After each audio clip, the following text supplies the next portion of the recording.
welcome to beautiful Rotterdam, Lombardia. This is the area, it's called Lombardia for the Italians.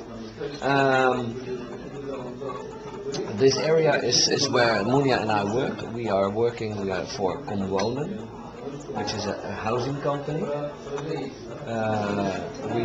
We rent houses for people, and our mission is to rent cheap houses. That's the goal we have in Rotterdam, to offer cheap houses to people and to make them happy in the area where they live. It's a hard task because not always things run as we hope, as we expect them to. But that's where we come in.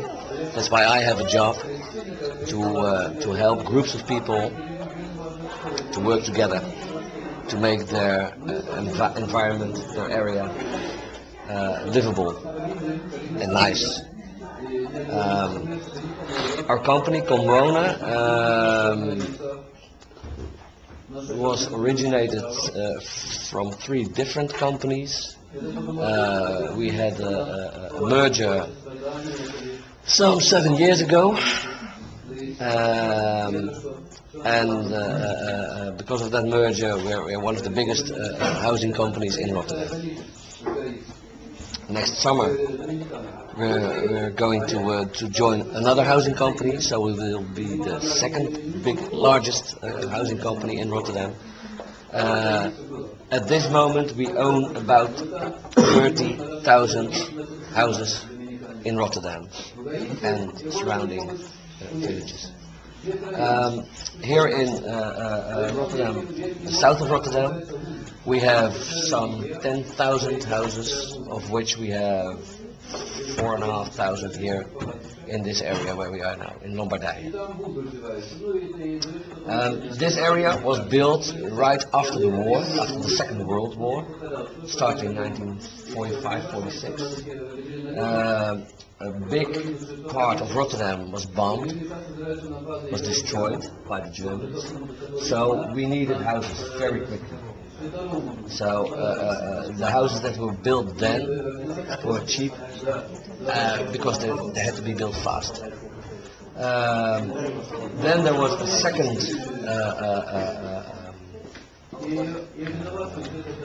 move, some 15 years later, the early 1960s. That's where most of the houses that are here today are originating from. They were built in the early 60s because people needed a bit better houses, according to the standards of the 60s. So houses today are cheap, are small, and are not that well isolated as we want them to be nowadays. So at this point, we are, as a housing company, making big decisions about renovating old houses or tearing them down and building new ones, modern houses. That's what's our main activity nowadays. When we started building houses in the early 1960s, it was for Dutch families, young Dutch families, father, mother, 1 or 2 children. But